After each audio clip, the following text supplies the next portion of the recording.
Comme nous ne vivons pas dans un jeu vidéo, et pas dans un parallélépipède, mais sur une sphère, on utilise un autre système de repérage.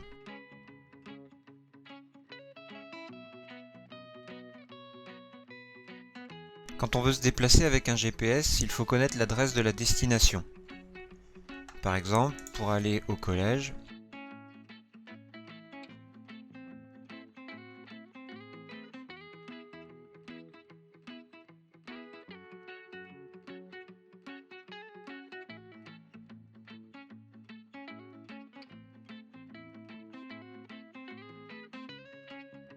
et on arrive sur la rue avec le collège d'Hydro. Parfois, ce n'est pas une adresse exacte, comme par exemple un monument ou un musée. Sur le site de la Cité de la Mer, on voit deux éléments, longitude et latitude. Je vais m'en servir pour la retrouver dans Google Maps.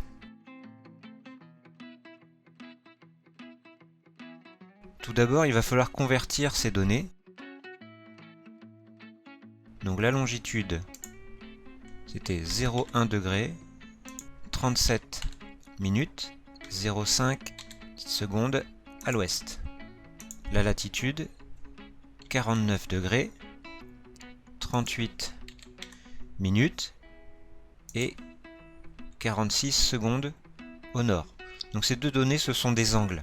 Mais là, ils sont donnés en une unité, donc les degrés, minutes, secondes, il va falloir les convertir en nombres décimaux. En nombre décimal, ça me donne une latitude d'environ 49,6 degrés et une longitude de moins 1,61 degrés. Je vais placer ces coordonnées dans Google Maps.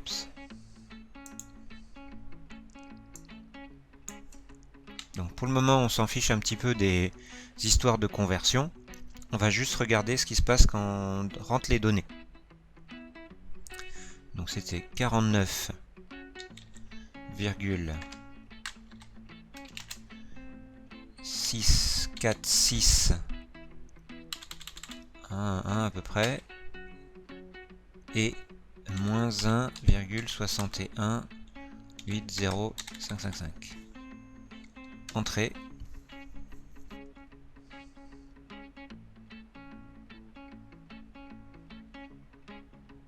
Et Google Maps nous place au niveau de la Cité de la Mer. Alors que représentent ces deux angles? C'est ce que nous allons voir tout de suite. Pour repérer un point sur une sphère, il faut aussi des éléments pour se repérer. Sur le globe terrestre, il n'y a rien a priori. On a découpé le globe en grands cercles verticaux. Ce sont les méridiens. Le méridien d'origine et le méridien de Greenwich. Un autre élément de repère est l'équateur. Par rapport à cet équateur, on trace des cercles parallèles. Cette grille va nous permettre de nous repérer. Observons un point P sur Terre. Comment allons-nous décrire sa position?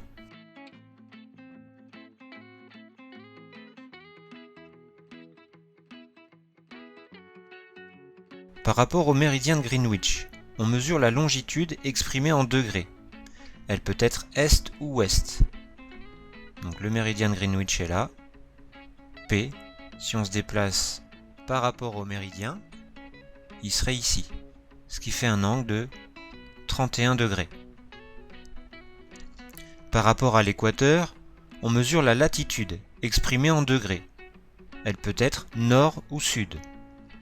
Par rapport à l'équateur, pour aller jusqu'au point P, il faut remonter de cet angle-là, en marron, ce qui fait un angle de 27 degrés. Dans cette position, on dirait que le point P a une longitude de 31 degrés est et une latitude de 27 degrés nord.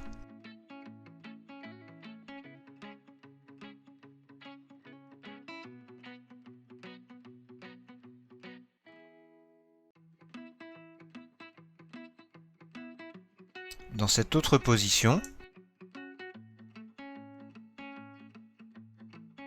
on dirait que le point P a une longitude de 64 degrés ouest et de 26 degrés sud.